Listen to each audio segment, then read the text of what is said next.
Coming up on the FSR Sarc Fighter Podcast, it is summer of 2023. A heat wave is punishing much of the country, and I'm on assignment on the U.S Mexican border in Texas. We've got a developing situation right here. This may have been the biggest test of my situation with sarcoidosis, as I was in a punishing and emotionally charged environment for several days. So what happened was that the Mexican their border patrol came down and they were trying to catch him too. So they all scattered. Now the group is broken up into several smaller groups, and each small group is trying to cross the river through their own way. Coming up, I'll share my experience as I was embedded with the National Guard, watching desperate people trying to come across the Rio Grande River into the United States. This is the Sarc Fighter Podcast, living with sarcoidosis and other rare diseases. Here's your host, John Carlin.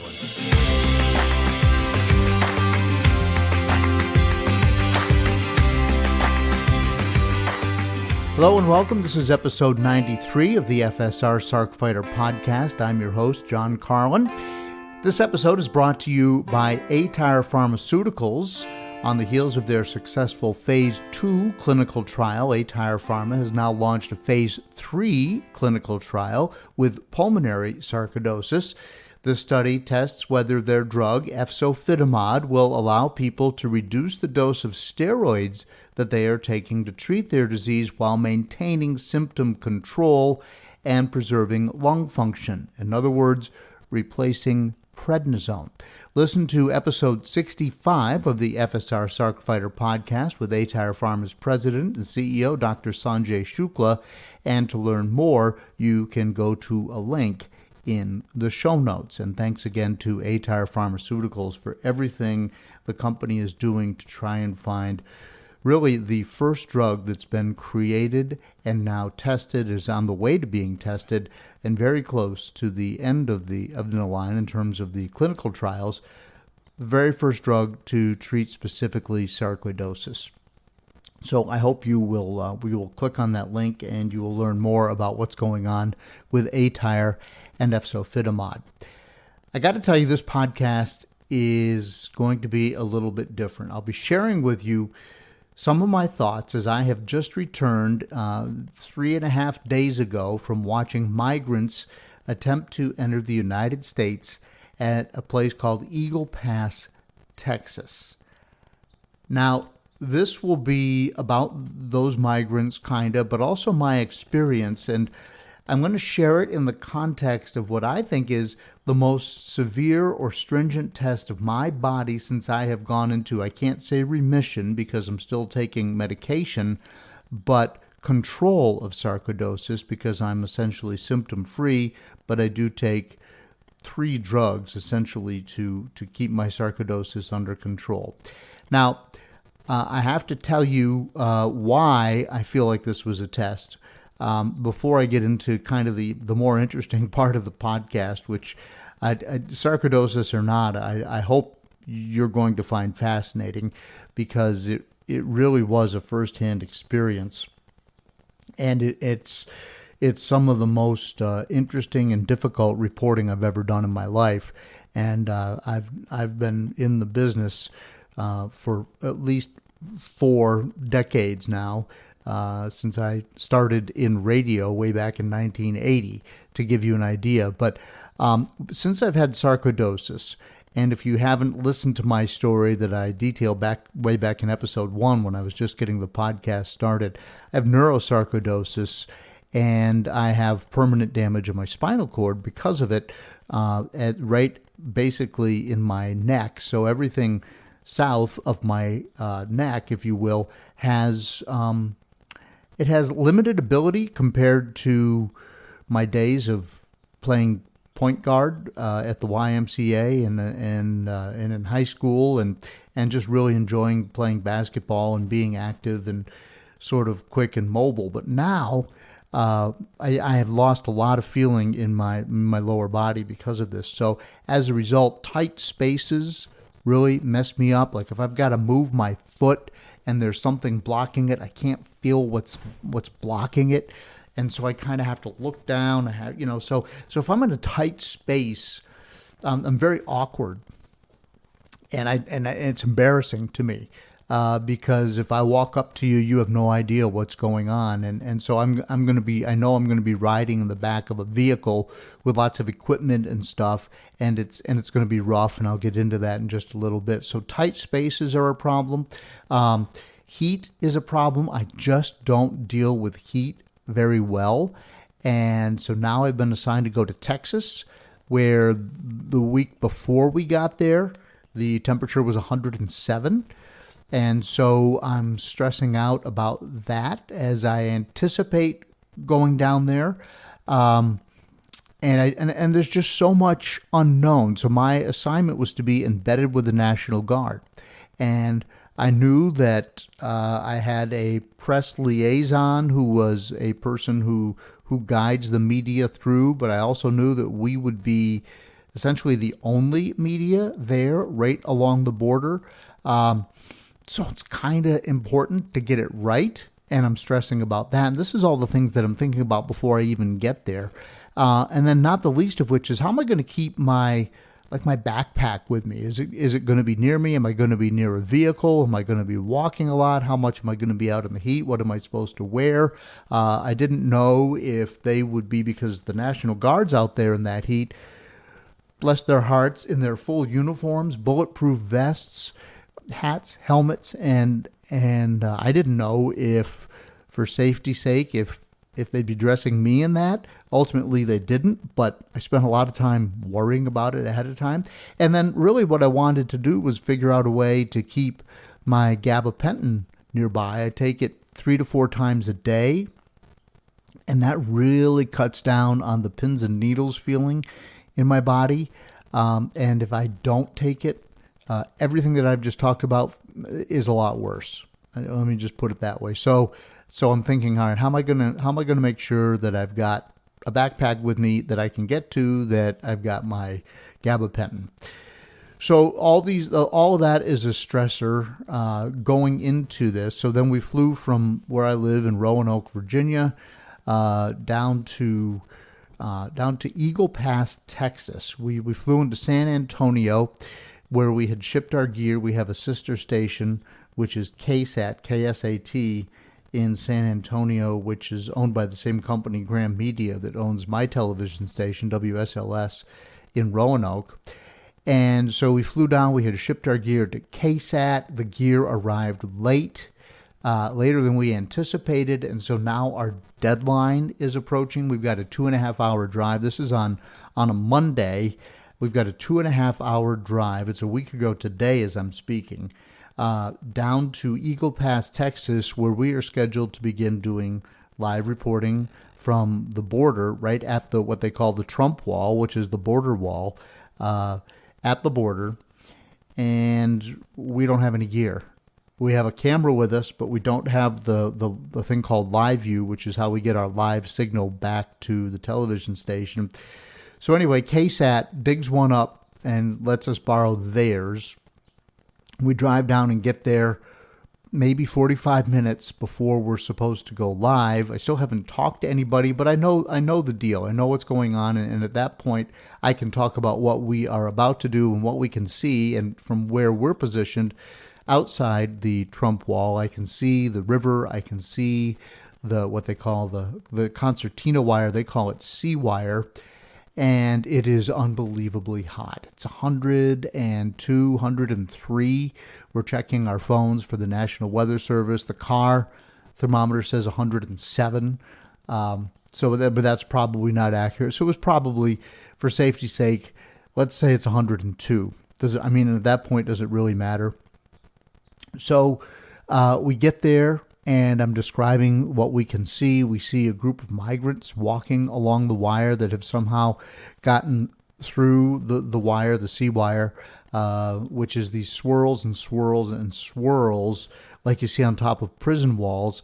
And they've put 90 miles of this along the river because Texas Governor Greg Abbott has declared essentially war on migrants just coming into the United States along the Texas border unchecked.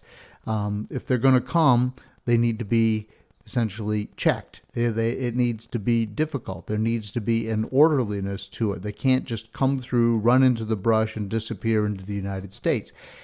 And some of these migrants are good people who are fleeing bad situations with their families, but some of them are not. Some of them are participating in human trafficking. Human trafficking, as I would learn, is very real, and it happens every day.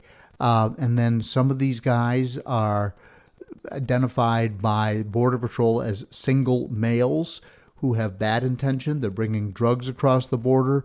They are here to do things that the United States would not want them to do, that's going to make life worse in the United States. So they're smuggling drugs or doing other things that essentially we don't want happening in the United States. So I'm there, and then the next day we do the live reports. That works okay, and then the next day I'm actually embedded.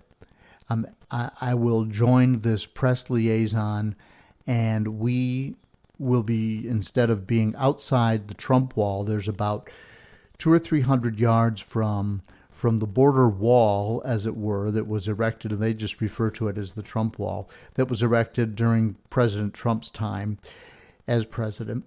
And now we're inside that wall, so we're between the wall and the actual river and the actual concertina wire, and now we are patrolling. We're going right along and watching the troops patrol. And I am there because the Virginia National Guard has been mobilized by our governor to assist Texas. And they're there. There's about 100 of them there for 30 days, and my job is essentially to cover them. And I do, and we do lots of interviews with them. I interview the commander. I interview several of the Virginia troops who are down there, but I also interview a lot of other people. And I'm watching the situation at the border, because until you understand what's happening with everybody at the border, you can't really understand the context of what the troops are telling me and what they think about it, what they're seeing, what they're doing, what they see their role as being. So we are embedded, and we're starting to see lots and lots of migrants. So what happens is the migrants are trying to cross from Mexico into the United States. So they cross the river, which is shallow on both sides. It's deep but swimmable, and in many places wadable in the middle. And they come across, they get on the United States side of the river, but now they're up against this wire, this sea wire, and there's swirls and swirls of it that appears to be impenetrable, that the troops have erected at the direction of Governor Abbott in Texas. And the troops just stand on one side of the wire. The migrants are on the other side of the wire. They're wading in the river where they can. They find paths right next to the river, but still on the river side of the wire. And it's just absolutely heartbreaking. And you talk to the troops, and the troops are not supposed to have an opinion. I think they empathize with these people, but their job is to tell them to go back to Mexico, or to tell them that they can't come into the United States. And these people see the wire, they see the troops, they see the Border Patrol in boats going up and down the river, and they're still trying to get through. And some of them actually do. Some of them get through the wire. There's troops every 200, 300, 400 yards, depending upon the numbers that they have available.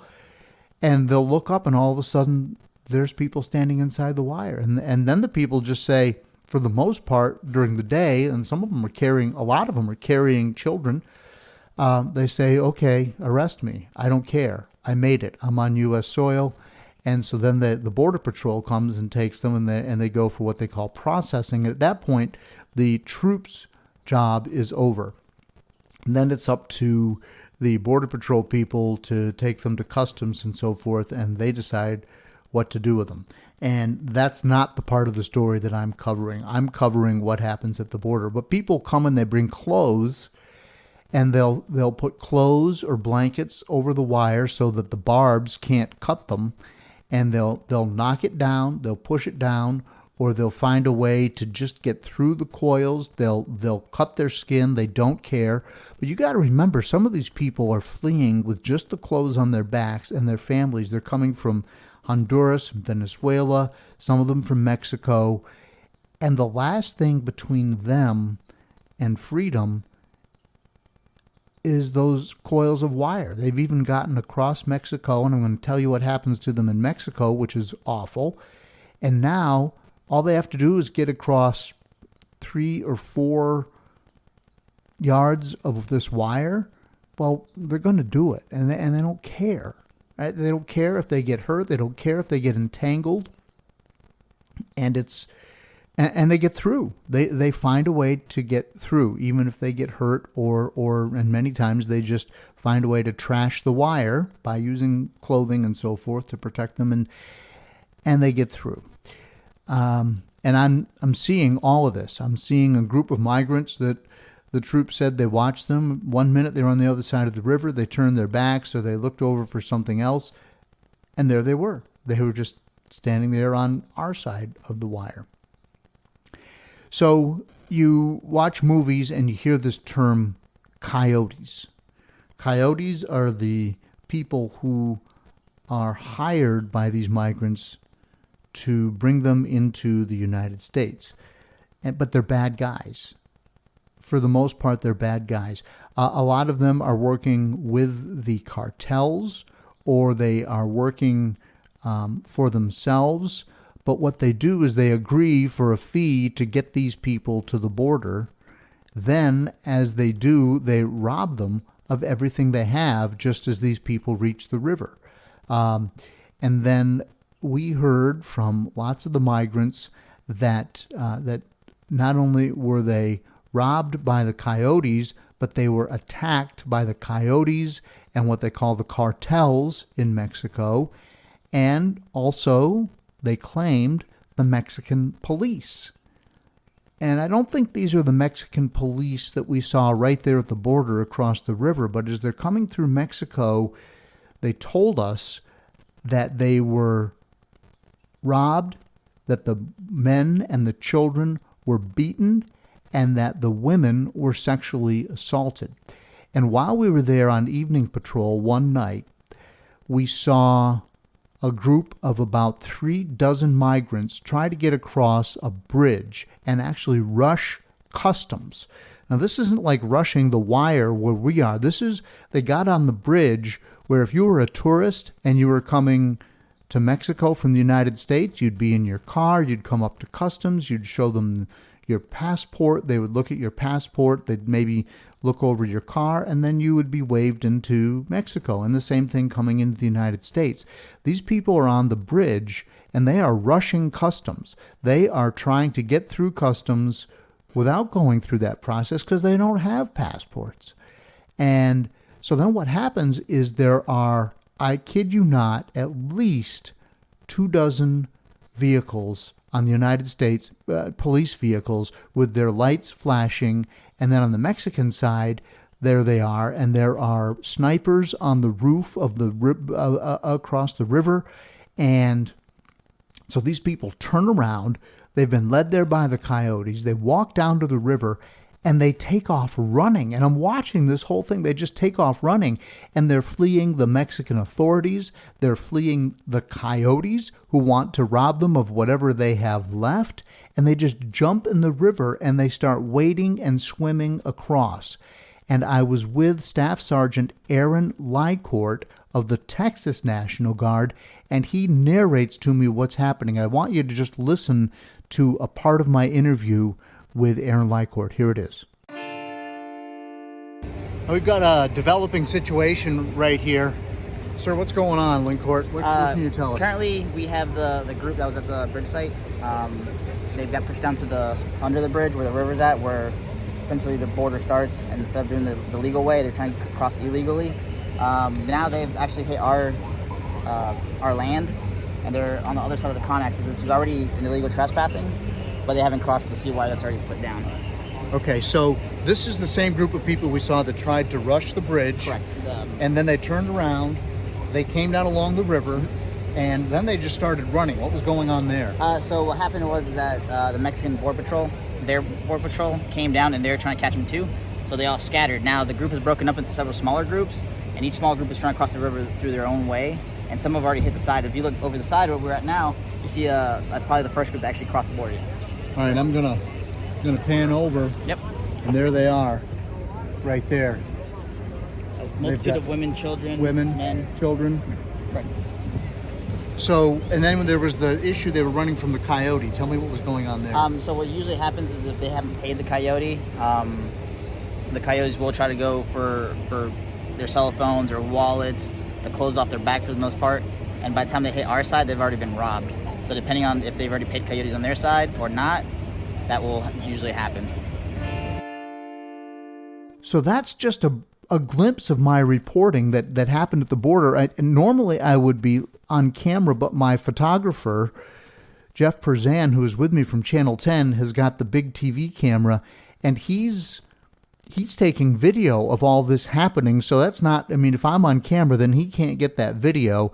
And the opportunity to get the video comes and goes. These people are jumping into the river. He can't have a camera pointed at me when he needs to have a camera pointed at them. So I just used my cell phone and I just started reporting.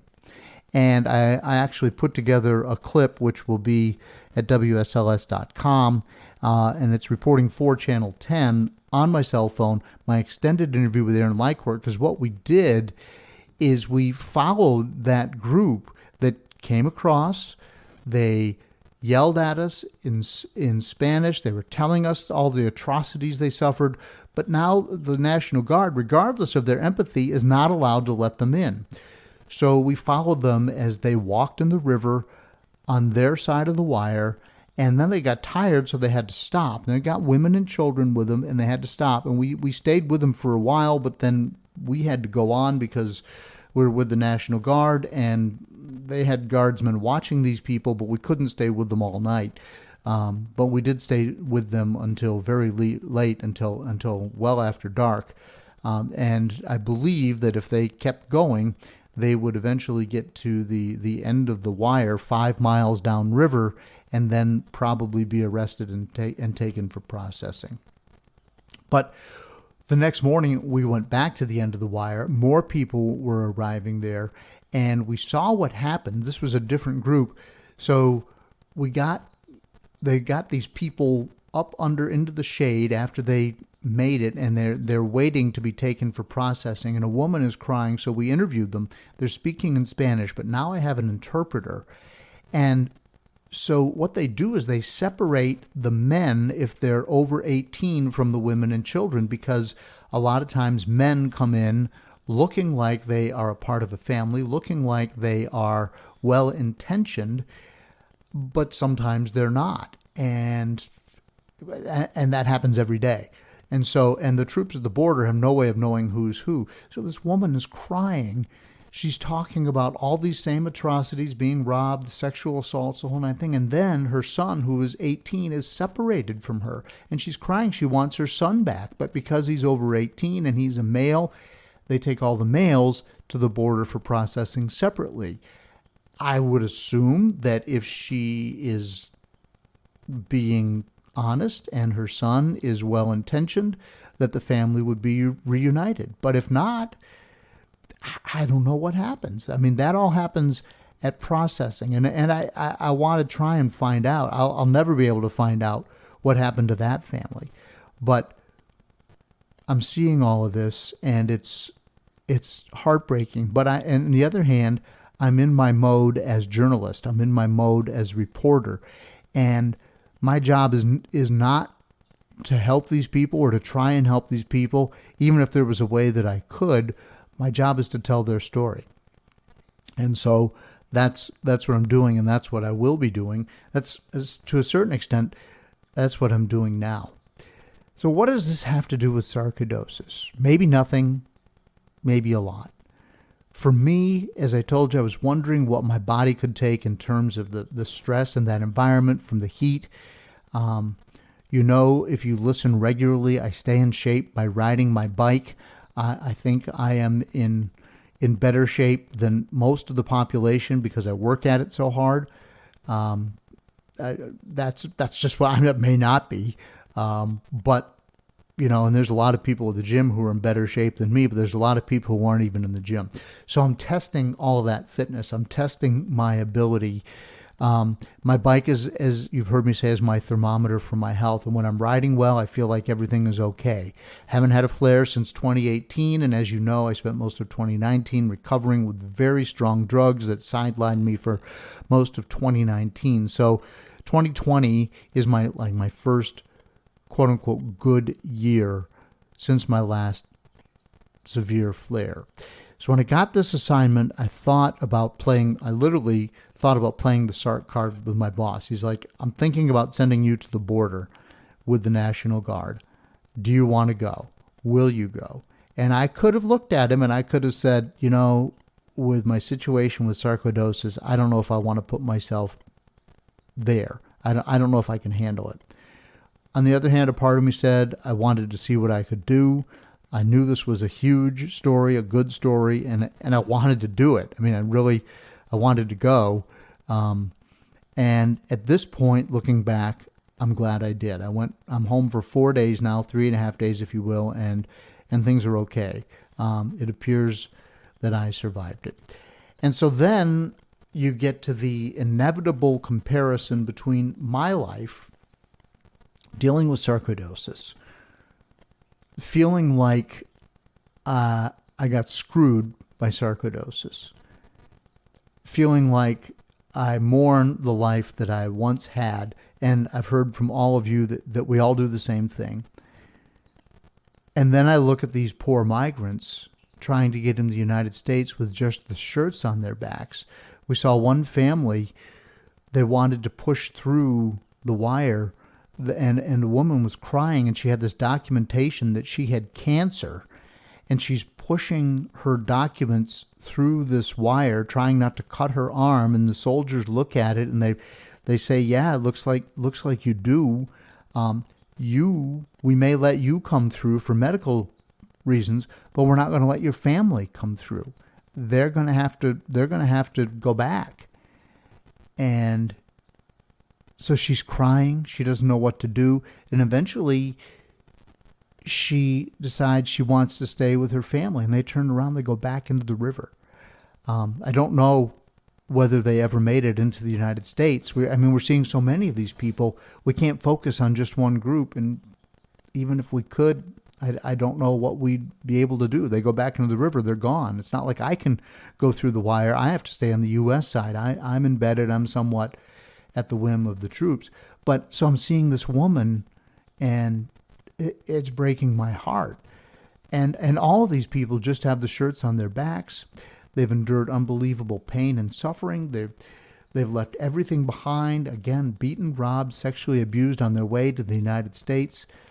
And then once they get here, even if they get a work visa or they find some way to stay in the U.S., even if they're shipped by Texas, and we see this reporting happen by other media, they put them on a bus and they'll send them to a city or a state that has Democratic leadership, because a lot of this is political, and it has to do with the Republicans, Governor Abbott in Texas, Governor Youngkin here in Virginia. He'll take. The Democrats are much more sympathetic to the cause of the migrants. They think that there should be more of an open border. So they bring these people in and they say, okay, you want them, here they are.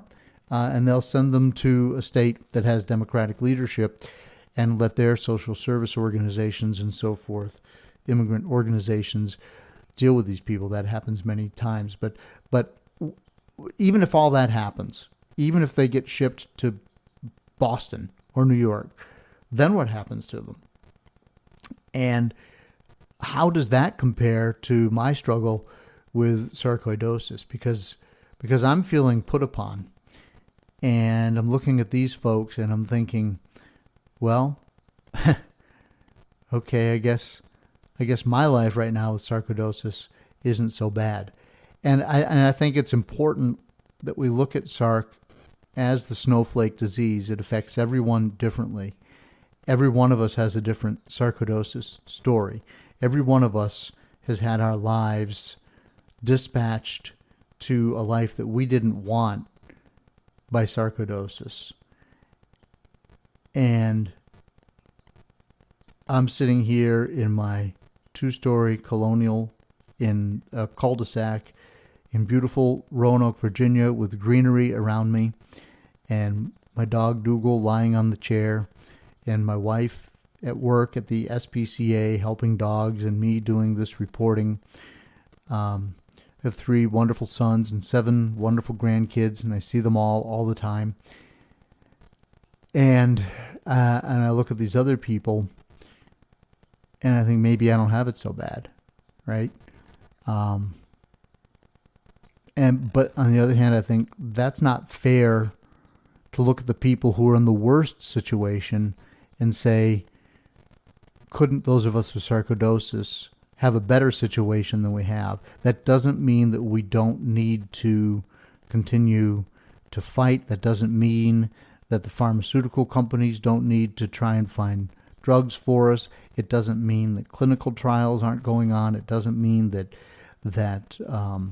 the African American population in our Ignore No More campaign is not deserving of attention, because we're here in the United States.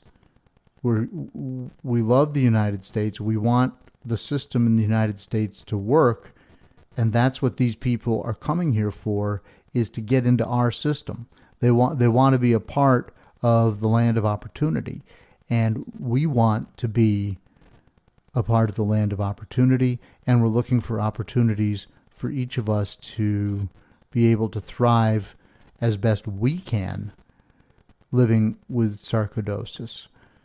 So what happens to those people? What should happen to those people? A lot of the comments on some of my reporting on Instagram. If you want to look at some of my pictures, don't look at Sarc Fighter. I did post some things there, but just look up John P. Carlin, which is my personal Instagram account. I'm posting some pictures there. What should happen is not up to me. But I started to tell you, a lot of the comments are, these poor people, we need to let them in, we need to take care of them, the United States isn't doing enough. And then I get a lot of comments from, let's call it the red side, the conservative side, that say, thank you for covering our troops. They have a difficult mission. We need to control our border. There's 2 sides to it. There really is. And my job as a reporter is not to take a position. This is, I'm just going to report what I saw. But this is politically charged, and it's not something for me to answer. All I can tell you is that I saw troops that were working very hard, standing there in 100 and plus degree heat, and I saw people on the other side of the wire with unbelievably sad stories to tell. So that's what it's all about. That's what I've been doing. I didn't have an interview for you today. Even if I had had an interview, I would have had to cancel it because, as you know, I've been gone. So coming up after the break, on the flip side, a new way that you can help FSR thanks to the efforts of a recent guest here on the FSR Sarc Fighter Podcast. I feel like a zombie, just feeding and stumbling.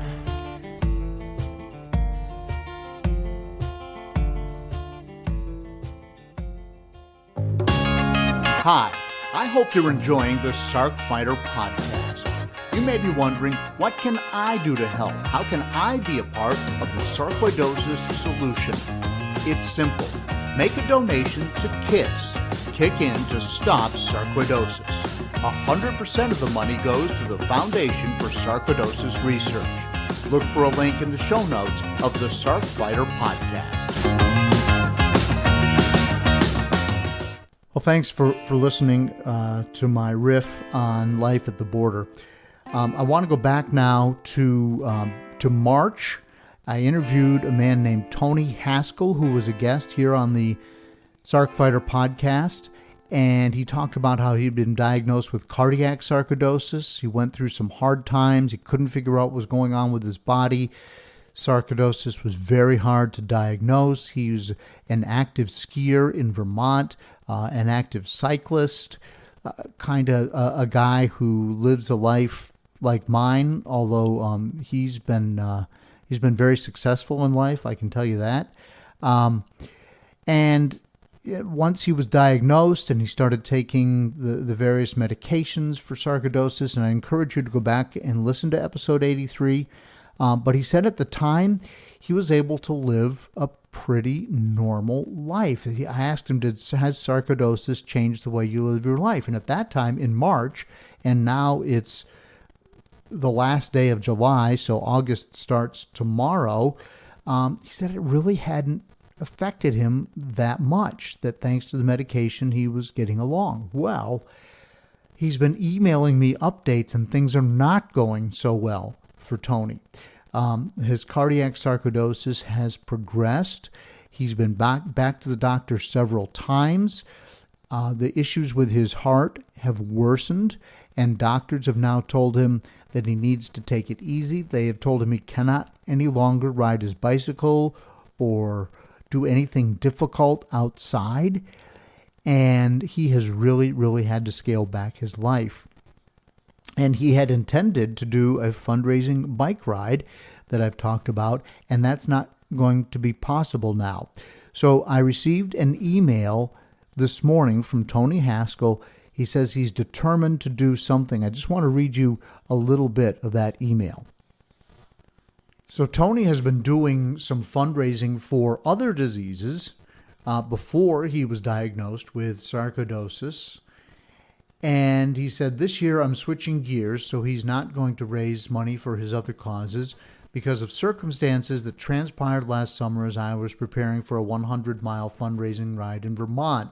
Right after I reached out to you last year, I began to get into training, but unfortunately my training digressed precipitously, and I couldn't pinpoint at the time why. Long story short, he writes, after seeing a host of specialists throughout the summer, which would have been last summer, I was diagnosed with a hard-to-detect autoimmune disease called sarcoidosis. Sarcoidosis can affect several different organs in the body. In my specific case, he writes, the heart. It causes a disruption in the electrical flow of the heart as well as other arrhythmic abnormalities. So he says, at the moment, my doctors won't let me ride outside, so I'll now be pedaling for the Foundation for Sarcoidosis Research, a highly effective organization that helps sarcoidosis patients and their loved ones learn more about living with sarcoidosis and, just as importantly, generate funds to help develop a cure for it. So his doctors won't let him ride outside, and he says, therefore, I'm going to fulfill my mission on an indoor bike at the gym in 5 to 6 installments of 15 to 20 miles that in the end will total 100 miles. He says, I'll send out a summary of my rides to all who support my effort after I complete all of the rides. It won't be the usual camaraderie and the beautiful scenery of Connecticut or the Vermont countryside I've enjoyed over the years, but this effort will generate important funds for an organization that is working hard to improve the lives of those afflicted with sarcoidosis and to help develop that cure. If you'd like to support my rides, click on the link below, which I will put that link in the show notes of the FSR Sarc Fighter Podcast, to make a donation via your credit card. And he's also got an ID tax number, which I will put in the show notes. I want to make sure that I get Tony's permission to do that, and the funds will be directed towards Tony Haskell's FSR KISS fundraising effort. And KISS stands to Kick In to Stop Sarcoidosis. And as you have heard me say many times, and you hear my public service announcement here on the podcast, that's a great way to do it. So I'll put a link to Tony's efforts there in the show notes, and I do hope you'll click on the show notes. And then also there is another bicycling related fundraiser going on, Cycle for Sarc, and that's Royce Robertson. And I believe back in the day, Tony had hoped to join Royce for his fundraising ride, as I had. Royce's ride has been delayed because of the forest fires that are happening in Canada, and it's made the smoke come into the United States, and it's been really tough. So Royce is riding his bike over 3 days from Buffalo to Syracuse, New York, And the new date for his bike ride is coming up now. It's August 7th through 9th. And as far as I know, that's still on. He's also fundraising. And you can go to the FSR website and click on KISS and look for Cycle for Sarc and make a donation with your credit card. And I've already made a donation there. And I do hope to hear from Royce and maybe Tony after they have completed their fundraising efforts. So I really appreciate people still, even with sarcoidosis, wanting to do something vigorous and difficult. Back in the day, I used to run marathons for the Leukemia Society, and doing something difficult really triggers that. You reach out to somebody and say, look, I'm doing all the hard work. All you need to do is write me a check or use your credit card. And that really helps. And so now that's sarcoidosis. And these guys are doing the fundraising, and I hope you'll support them. The official Sarc Fighter song is Zombie by Mark Steyer and his band, the White Hot Lizards. Mark is a fellow Sarc Fighter. The story behind the lyrics is in episode 12. We release the Sarc Fighter podcast every other Monday. As I'm speaking now, my trusty boxer Dougal is curled up on the chair in my office. He's been chasing his toy in the backyard this morning before we sat down. Dougal makes my life so much better. The backstory to the founding for the Foundation for Sarcoidosis Research is episode 11 with Andrea and Redding Wilson, who started the foundation at their kitchen table. Please follow me on social media. I'm on Facebook. Just search for Sarc Fighter. Also Instagram. I'm on Peloton as Sarc Fighter when I ride my bicycle indoors. I have a cycling blog called Carl and the Cyclist. It has a section called Cycling with Sarcoidosis. If you want to know more about my reporting on the border, you'll need to go to WSOS.com and then click on Insiders, and you'll have to share your email address, and then you'll become an insider for free, and you'll have access to a lot of my reporting, and also some of my reporting you can find without doing that. But if you want to see the real inside story, I've written several blogs about it, and I took a camera with a telephoto lens. I'm an amateur photographer. I took some pictures that I think are worth looking at. I really do. Most of them will be, you'll have to sign up to be insiders to get a look at those, but I do that. And I also have a segment on Channel 10 called John Carlin's Outdoors, if you want to see some of my reporting out in the wilderness in terms of fishing and cycling and hiking here in and around Virginia. If you're new here and you just want to know what sarcoidosis is, go back and listen to episode 2 with Dr. Simon Hart. My story with sarcoidosis is episode 1. If you'd like to be on the Sarc Fighter podcast, and I really need some people to reach out to me right now, send me an email. It's in the show notes. Very quickly, it's carlinagency@gmail.com.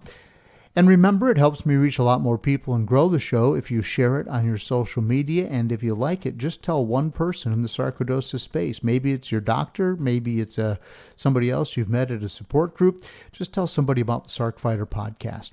Subscribe and give the show a nice review on Apple Podcasts or wherever you get your downloads. And until next time, keep fighting. Learn to suffer, you feel pain someday. Learn endurance, your strength will fade away. Dead man walking, trying to keep up the pace.